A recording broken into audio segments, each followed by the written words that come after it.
Facebook page.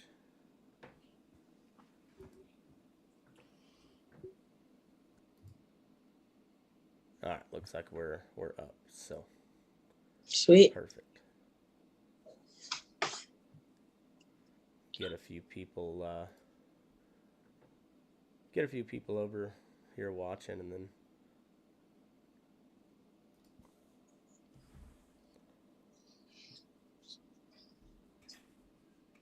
yeah, we got a few people joining us here. So welcome there, Daylight Burners. Welcome to the show. Hope your weekend is going well. I've got Leah Lowe from the Women of the West podcast. You know, I feel like we should be like staring each other down like a couple of like stray dogs, looking for the same audience, but you're like talking serious issues and how hard it is for a woman to be in a man's world, and I tell dick jokes and just all sorts of crude humor. But I will say I've been on a kind of a tirade here lately, and I had a guy when I posted that we were doing a show, had a guy say that I should make you a sandwich and just mind fuck everybody, and then also had a guy said like I needed to establish dominance within the first 30 seconds, and like valid points, I think, but I've been going really hard about how men are just better at women, are better than women at everything, like including being a woman. And I'm gonna, in my way of establishing dominance here, I'm going to. I got a really really cool flex for you. I don't know if you're aware how much you follow politics, but they just passed rules in the House of Representatives that banned all gendered language. Mother, son, father, woman, man, all that. So your podcast is not allowed to be mentioned on the floor of the House of Representatives, but Burnin' Daylight is because we're gender neutral. Bam, suck it, men win again. Bam. Welcome to the show. Thanks for having me, man. I appreciate it. Of course, of course. Your show, we were talking just a little bit before, but I would say we started right about the same time, and we're kind of shooting for a little bit of the same audience. Obviously, yours is more women centric, being you're talking about women stuff, and but I've listened to a couple, and you talk.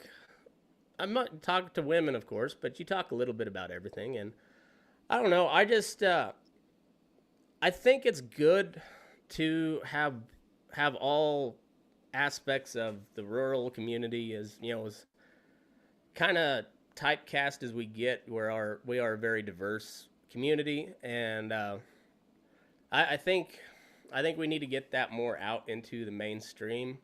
However, that may be, whether it be talking mental health and the struggles that women face, or making fun of politicians and telling dick jokes. But as long as we are communicating to the broader public that, hey, we're out here, and some of the shit that you guys pull in the city really really affects us negatively out here, and we don't have any power to stop it because there's just not enough of us. So I think it's good to just get all voices of agriculture and rural communities out there. And so I appreciate what you do, and yeah, thanks for coming on the show. What has your reception been since you started, I guess? It's been really interesting and like really positive, and I'll just start with this. I don't want it to be about women's hard stuff we deal with in a men's world. I don't think it's that at all. It's just the shit that I wish my grandma had the balls to tell me about. That's what I want this podcast to be. Is like, I don't think enough of us want to talk about the shit that we put ourselves through and the bad things that have happened. That's like, what I want. I want it to be a place of like advice, you know, like my mom's not going to tell me about the abusive relationship she was in. That's just not what their generation does. But here I have these strangers on the internet that'll tell me about it and tell the whole world about it. But overall, it's been like overwhelmingly positive, and it's amazing to me just how many people are struggling and like won't say anything about it. And not just women. I see that, and you know, I'm only 24 years old, but I don't know a single friend of mine, and maybe this just says something about my friend group, you know, that doesn't struggle with depression or hasn't tried to kill themselves, or you know, all this just horrible shit that no one's saying boo about. That's what I wanted that podcast to focus on, and it does. But like the strangers that have reached out to me and said like, you know what, thanks for having the balls to ask somebody that, because I wouldn't have, but I learned from it. It's been pretty cool. I've been surprised at the reach it's had. I kind of thought nobody had listened to it when I started it a couple of years ago. So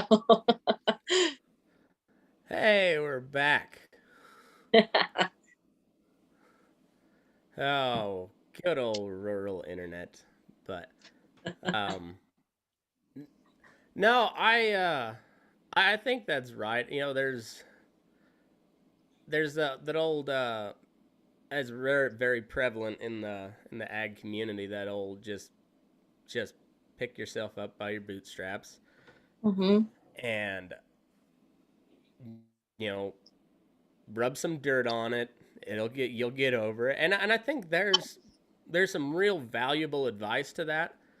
But Mm-hmm. there's shit when it comes to the brain that just doesn't work that way. And as much as you'd like it to, it don't. Mm-hmm.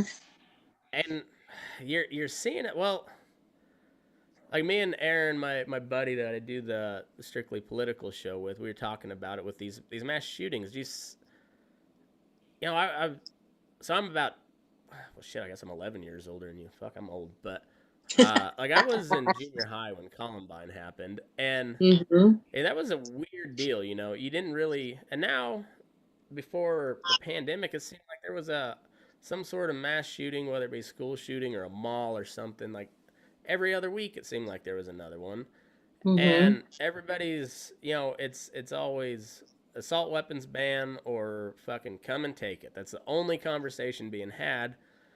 And in the meantime, like the one thing that all these people have in common, I don't know about the like the most recent ones, but before them, the most common thing they have, or the one thing they have in common, is these pharmaceutical drugs, which are, you know, for whether it be for antidepressants or antipsychotics or whatever. And whether that caused it, I don't know, but nobody's even having that conversation. It's Mm-hmm. always just, you know, the guns. And the mental health aspect of this country is just, I mean, it's atrocious. The level of funding, the and just the level of attention that's paid to mental health. It's, I mean, it's picked up in the last several years, but man, it's still miserably inadequate. Well, it is, and I'm totally a political conspiracy theorist, so bear with me. Oh, me But too. Let's go. you Let's go know, deep. but there's all this money and big pharma, and you know, I'm somebody who my regular doctors just, here's some Wellbutrin. All right, well, that made me want to fucking kill myself twice as much as I wanted to before. That's not going to work. And I think there's a lot of people that medication just doesn't work for. If you want to get your shit straight, you're gonna have to put in some serious hard work to feel good and to be a functioning member of society.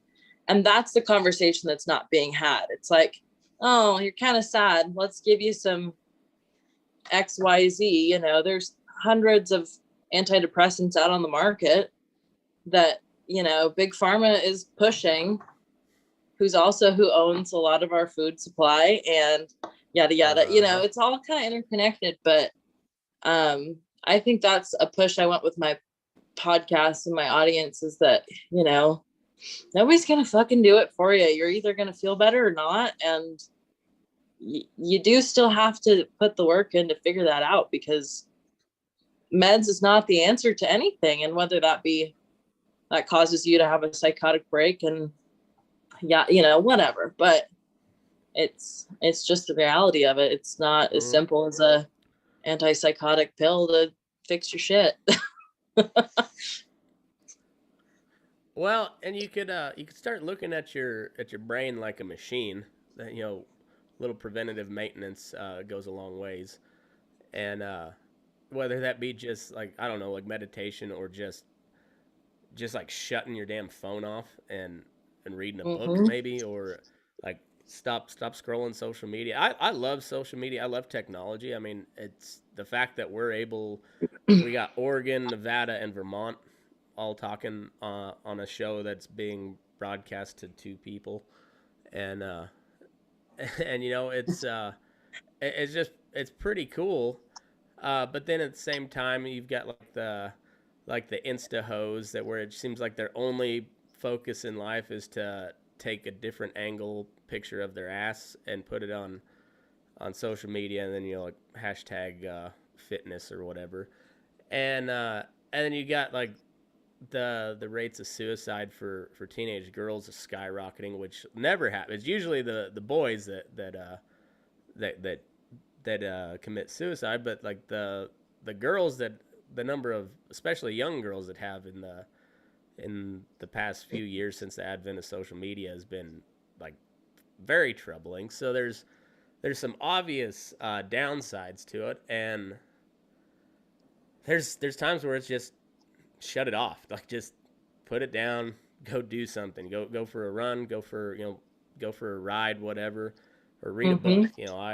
We started this book club. I haven't done much with it, but I've at least put out a book that I've been reading for everybody else that wants to follow along, and it's cool, especially seeing how I have a bunch of cowhands that follow me. How many cowhands are like, "Hey, here's a good book that you need to read," and then not just, it's not just, your typical action, adventure cowboy books.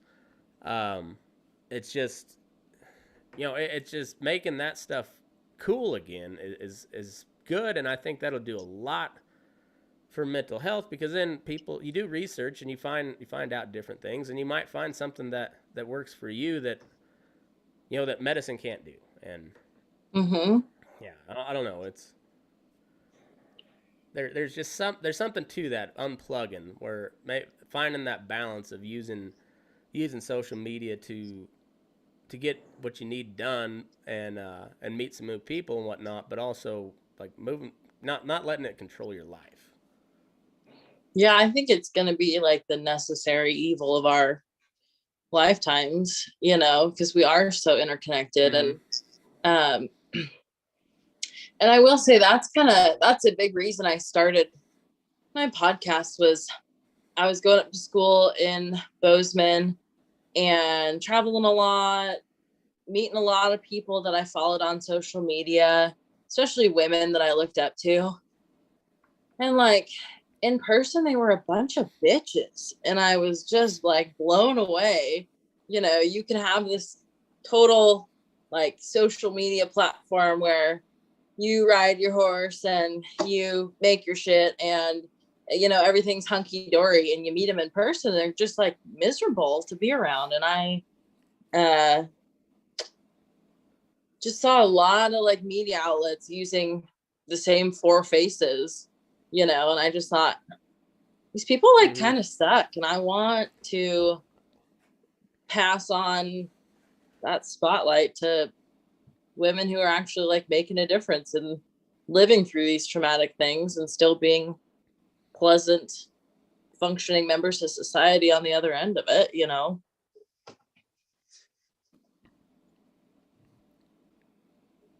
because Well, yeah, I think that's important.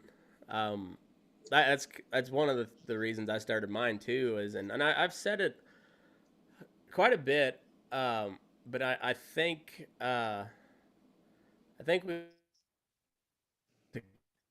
come out and discover our stories or discover what we're doing, tell a story, our own damn story. That way it doesn't get the Hollywood effect to it. It doesn't get the media spin. Just tell it ourselves. Like we're in. Like, I know you're in the kind of the horse and western kind of ranching world.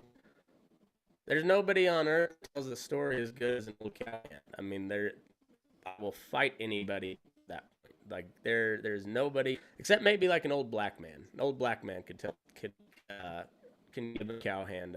Now, if you get an old black cowhand, probably game over. But so why don't we tell our own stories? We know how to tell them better. Mm-hmm. Absolutely. And yeah, I don't that know song. what I saw on your post. Like you just had. Go ahead. Sorry. Oh, I was saying that song that I sent you, and I said, "Oh, this is the one." One of my best friends in the whole world is a 50-year-old cowhand that lives in Northern California, and that's his favorite song. That's why he got the had to do that for him. Hell yeah. Awesome. Well, I was looking at one of your posts and I saw that you just hit like the 10,000 download mark, which is pretty big considering you had like 13 or 14 episodes that you've published, something like that. Mm-hmm. Yeah, Yeah. so that's, I mean, you're getting some really good response on your episodes. So like you're far beyond what I am, like average download. I've got way more downloads than you, but I've also put out close to 300 episodes at this point. So it's but as we can both see from our response, like the market's out there. So like the Mm-hmm. more people we can have telling stories like this, the more likely it is that one of us in this little world will break through to the mainstream. And then we could be the agriculture Joe Rogan, where you get people on and talk about real stuff and people actually listen. I mean, that's for as much as I talk about Rogan, it really is phenomenal what that guy has been able to accomplish by just talking for a long period of time and not conforming to this, like you have to go this commercial spot, this you can't stay away from these topics. No, you find somebody you think that's interesting and is doing important stuff, and you talk to them Mm-hmm. for an extended period of time. And there's an audience for it. There's an appetite for it, and we here in the rural world we would be kicking ourselves down the road if we don't take advantage of it now. Mm-hmm. And and it's never been easier. That's the thing. It's still not easy to break through, but the technology there to make it, to have the capability, that part's pretty easy. You just put it out there. Oh yeah, and I think it's just kind of crazy to think about. I think about like the long term, like even in 40 years, you and I are going to be able to go back and listen to these episodes. We might not want to. Hopefully we'll be good enough at our craft later on that it hurts you to listen to the first few, but these things will be out in the universe for the rest of our lifetimes for sure. Well, until they pull the plug on the entire internet, that stuff's out there forever. Mm-hmm. And so, but like here in in about 6 weeks, shit, I get to go visit with Boots O'Neill in person at the 4 Sixes. I mean, that's one that I want to go back in 30 years and listen to and just tell my kids and hopefully grandkids at that point, like, this is an old time cowboy, and I got to sit down and meet him in person and hear his story before he passed. Mm-hmm. Like a guy that all he's ever done is cowboy, and Mm-hmm. like he's seen so many things throughout the years. Like I want to pick his brain, and like that's one I haven't even talked to him yet, other than a couple minutes on the phone. But I'm already proud of that one. Like I'm already proud of it. Yeah, what an honor. Not everybody gets that opportunity. I'm gonna be tuning in for that one.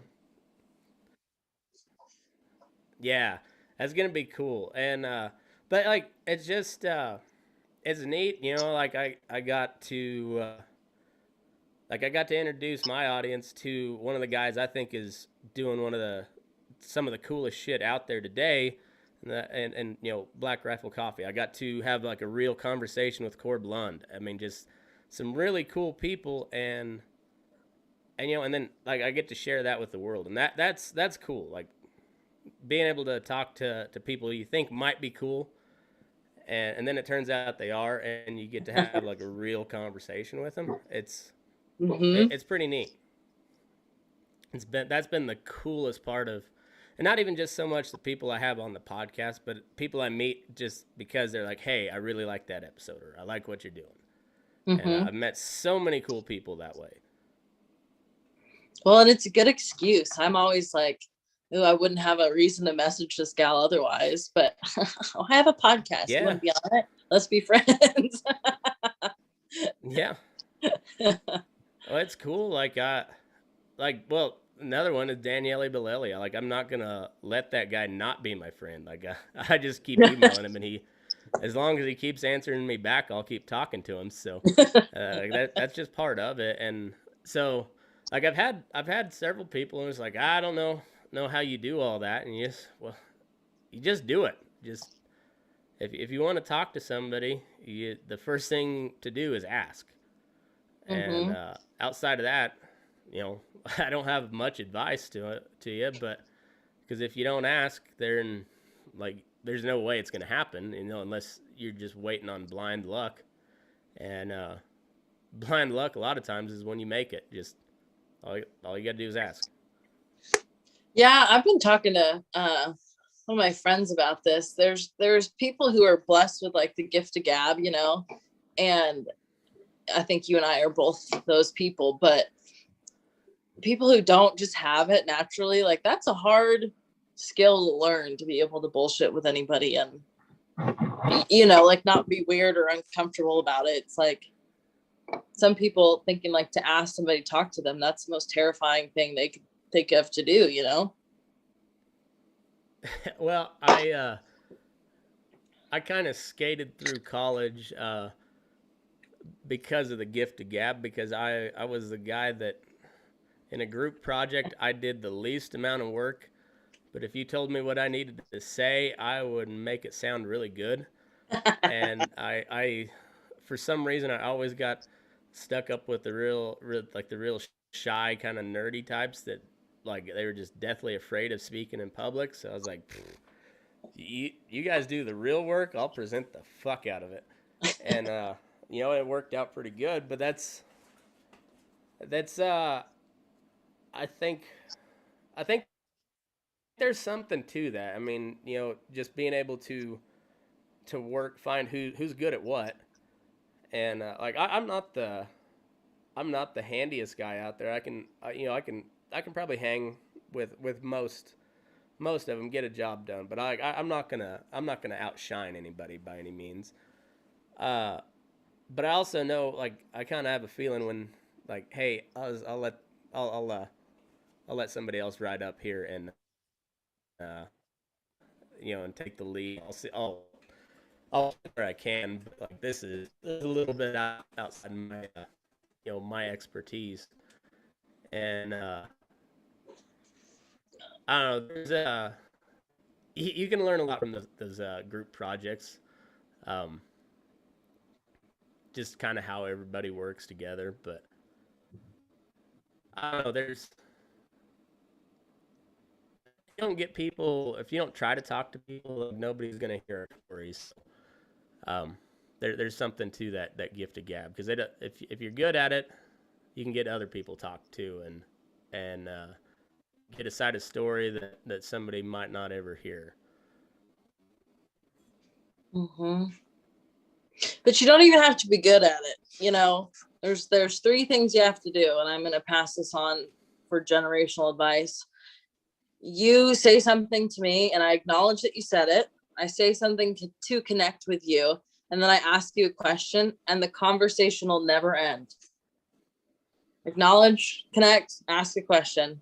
You can talk to anybody anywhere for the rest of your life now. But see, the thing to that is you have to listen, because otherwise you can't really acknowledge what they said. So you have to at least halfway listen to be able to acknowledge, and so like being able to talk to somebody, you have to have at least some listening abilities, not just hearing, but listening. Yeah, active listening, even. Yeah, I tell my kids that all the time. I was like, I know you heard me, but you are not listening. You're not listening to me.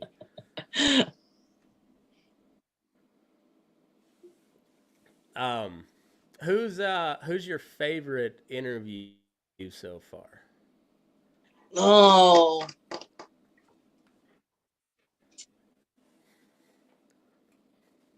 I always say it's like the last one I've done because that's the freshest in my mind. There's so many good ones. I've met so many really cool gals that are just, totally in different realms of the Western world. Can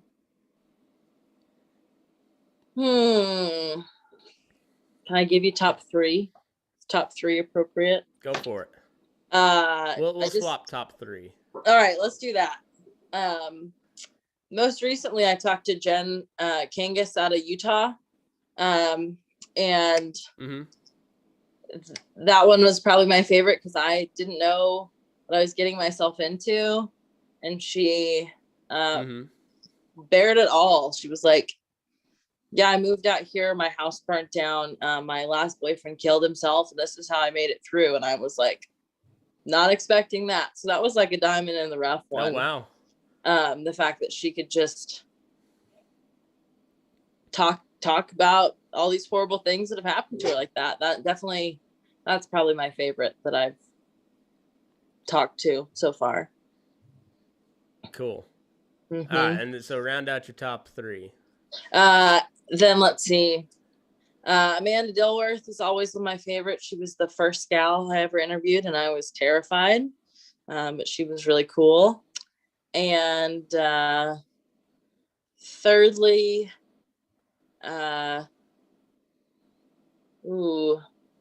Jessica Castile. She has Tapadero Annie's. It's where you can find her on Instagram. A lot of people know her, but she was a really cool gal that talked about getting out of an abusive relationship with a kid and kind of how she's turned her life into what it is now, but that was the first episode that I was like, people will just tell me about this shit. Like, that's so cool to me that I can get people to talk to me and provide that information for somebody else who's going through it that needs to hear it, So those are my top three. What about you? I think my top three, I'm going to put my dad anytime he's up there, because my dad's, he's a fucking legend. He is a modern day Gus McCrae. He really is. And so I got to put him. Scott Hall is going to be up there. He is just Buckaroo superstar. And I'm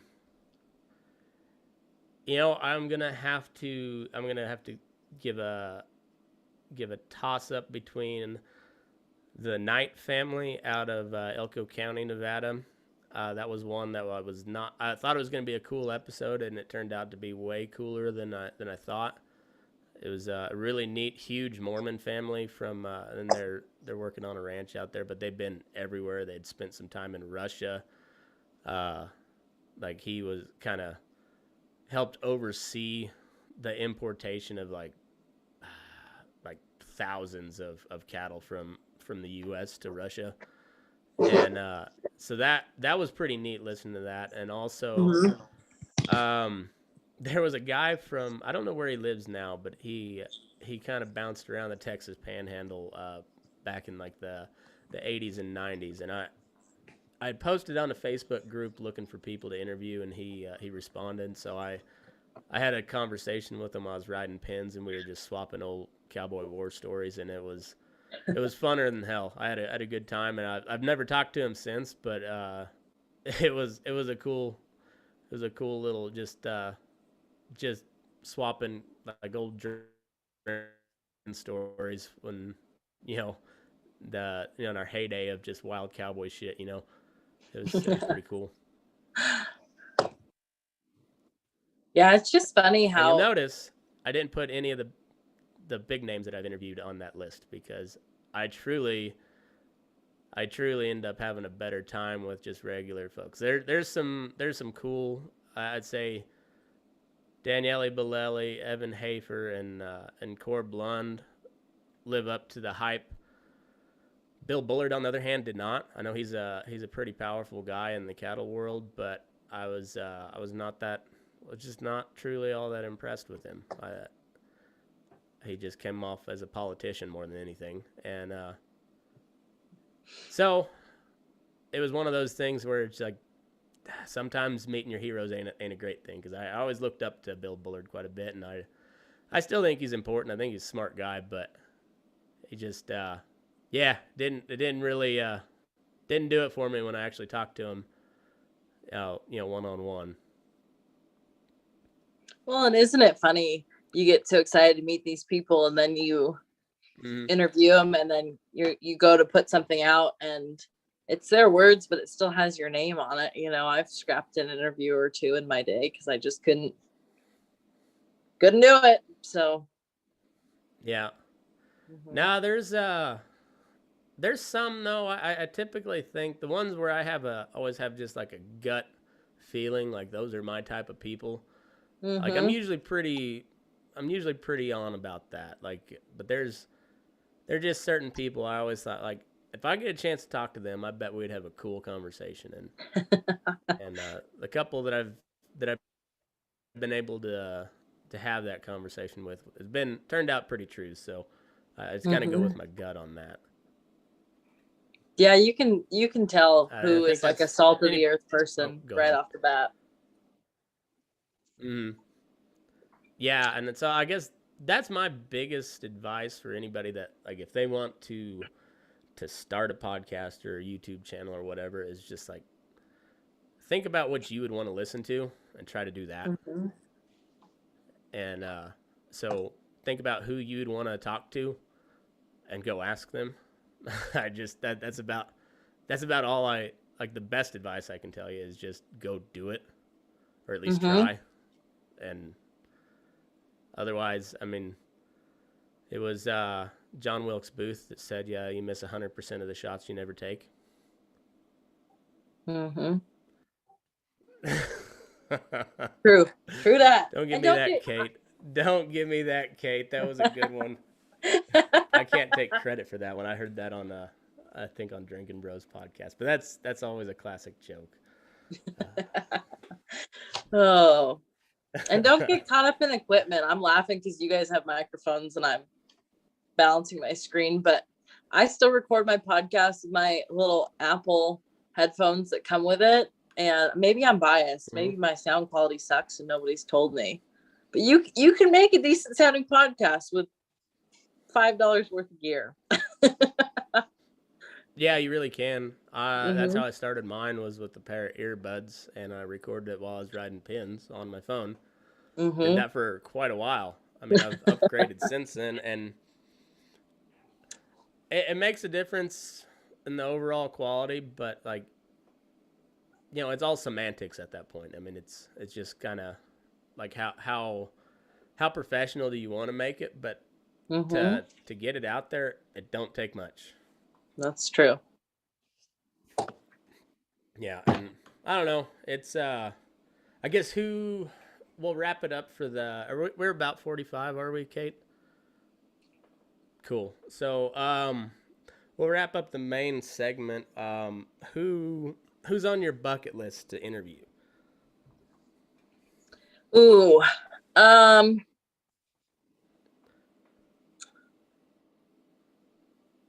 I don't even have one. I just meet cool women and I go for it.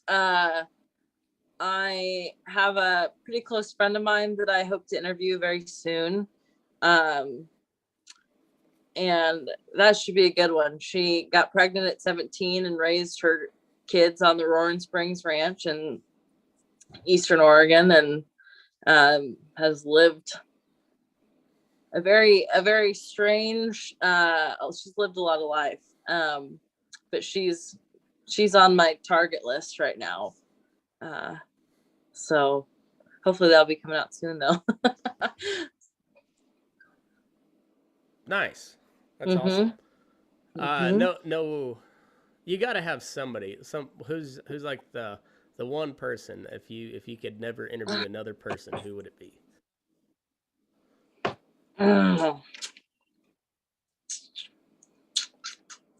My mom. I haven't interviewed my mom yet. How about that? She's a wise lady. There I you need to go. get her on All there. right. Cool. Uh-huh. Awesome. Well, so you're shooting for once a month, and I guess where can everybody find you? Where they follow you, subscribe, all that stuff. I'm on Instagram and Facebook at Women of the West Podcast, and you can find me on Apple Podcasts, Spotify, or SoundCloud at Women of the West Podcast. Cool. So, Awesome. Well, thanks for joining us. Thanks for everybody who tuned in. And do you know my sign off? No, I didn't listen to a full one before you agreed. Oh, all right. Well, I'll put it in the chat here, and then you can sign us off. All right. Move your ass. We're burning daylight. Bam. There we go. Love that. That's a good one. Thank you.